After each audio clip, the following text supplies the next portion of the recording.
बार का चुनाव एक ऐसा चुनाव है जिसमें ये किताब बचेगी या खत्म कर दी जाएगी। किनके करोड़ों नहीं पकड़े जा रहे हैं और किनमें रखवा दिया जा रहा है, उन सब हम जान रहे हैं।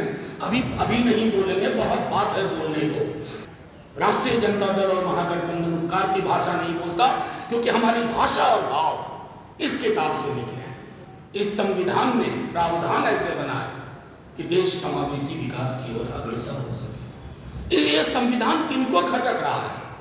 ये संविधान उन आंकड़ों को खटक रहा है जो संघ के विधान में यकीन करते हैं, और वो संघ का विधान है नागपुरिया विधान। नमस्कार, मेरा नाम प्रेम है और आप लाइव स्ट्रीम देख रहे हैं। देखिए, संविधान खतरे में है, ऐसा हम नहीं बल्कि मनोज झा कर रहे हैं। आरजेडी के राज्यसभा के सदस्य हैं।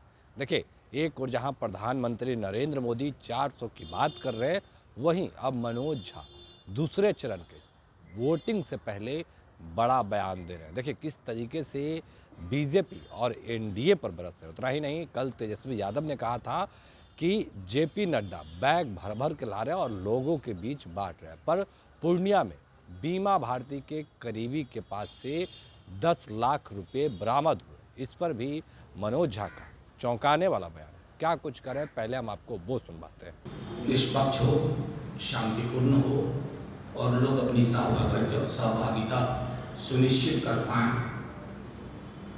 बेरोजगारी जो सबसे बड़ी विकराल समस्या है, उसके मुद्दे पे चुनाव हो, कल का भी और आने वाले चरणों का भी। संविधान की सुरक्षा के मुद्दे पे चुनाव हो, कल का भी और आने वाले चरणों का भी। देश में जो आय की असमानता है, जिससे गरीबी और मुफलिसी बढ़ रही है, उसके मद्देनजर चुनाव हो। ये चुनाव के महत्वपूर्ण मुद्दे हैं। इससे पहले कि मैं 2-4 बातें आपके समक्ष रखूं, उसके बाद आप कोई भी प्रश्न पूछने के लिए स्वतंत्र हैं। जैसा मैंने आपको पहले भी कहा है, राजद और महागठबंधन सवाल लेने में पीछे नहीं हटता है। हम उनमें से नहीं हैं जो कहेंगे कि सवाल नहीं लेंगे। हर सवाल लेंगे और उसका माकूल संतुष्टि वाला उत्तर देंगे। महत्वपूर्ण ये है कि ये चुनाव एक ऐसा चुनाव बन गया है लोगों के जेहन में।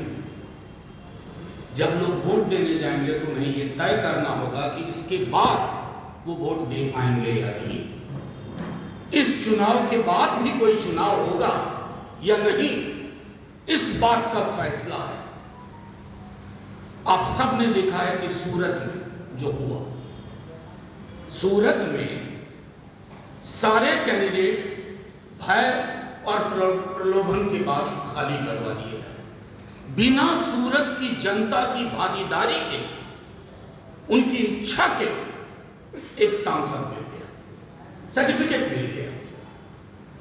चंडीगढ़ मेयर का इलेक्शन उसकी बानगी था, और जिसको आप सब लोगों ने, क्योंकि आप सब किसी भी चैनल के हो, किसी भी यूट्यूब चैनल के हो, आप सबको पता है कि ये लोकतंत्र के लिए कितना घातक है कि चुनाव के नतीजे बिना लोगों की भागीदारी के हो जाए। इसलिए मैं कह रहा हूं, देश भर में इस बात का संदेश गया है, जिसको हमारे नेता तेजस्वी जी ने भी एम्पलीफाई किया। इसके बाद चुनाव होगा या नहीं, ये छोटी मोटी शिकायतों का चुनाव नहीं है, ये नगर पालिका का चुनाव नहीं है। यहां हर कौम, हर जाति को देखना है कि ऐसी खता एक लम्हे में ना हो जिसकी वजह से सदियां रिग्रेट करते रहे, पश्चाताप करती रहे, फिर पश्चाताप से कुछ हासिल नहीं होगा।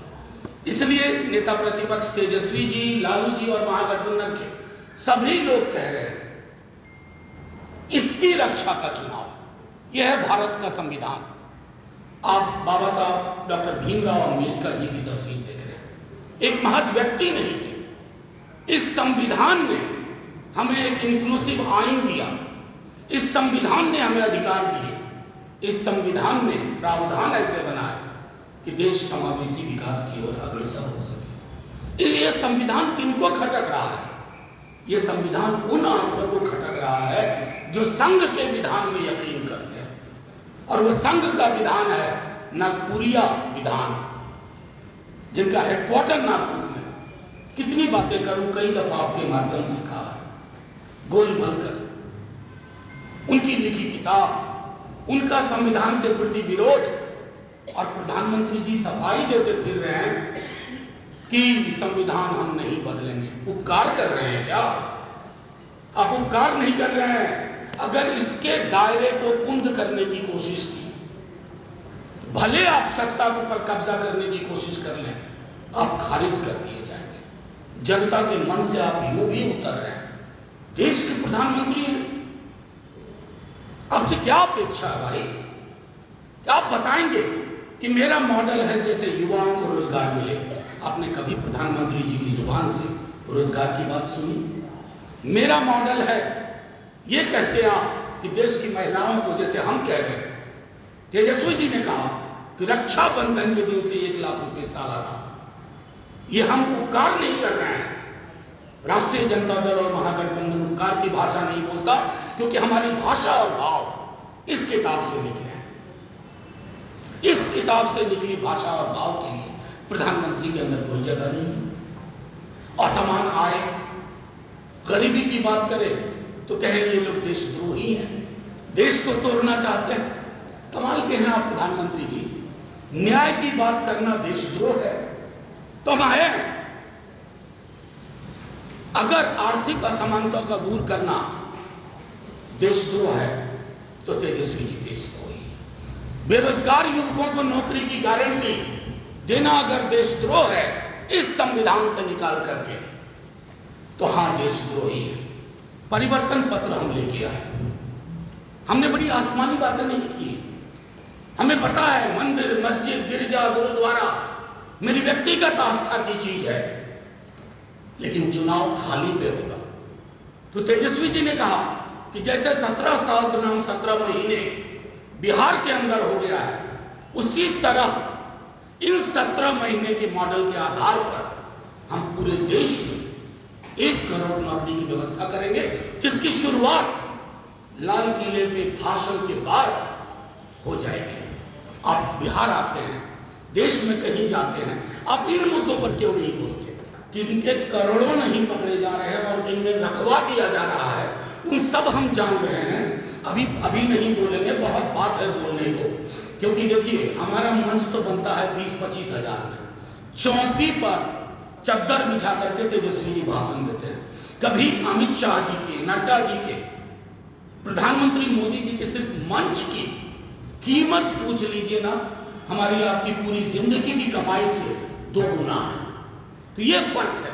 संसाधन में बहुत आगे हैं वो, लेकिन जनभार में बहुत पीछे हैं। वो इस तरह की कोशिशें और करेंगे, हमें पता है, मिसलीड करने की कोशिश करेंगे।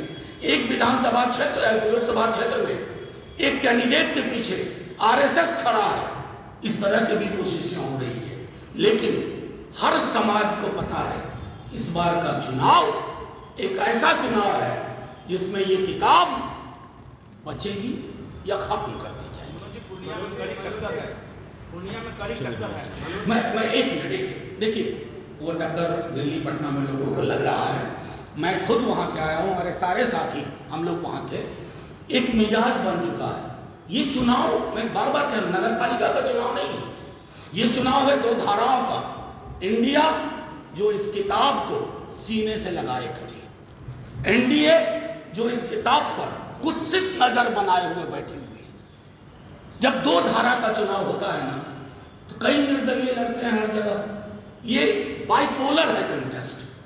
बाइपोलर कंटेस्ट में हर व्यक्ति को पता है कि उसका एक वोट संसद के चरित्र को बदलेगा और इस किताब को बचा ले जाएगा। That's all।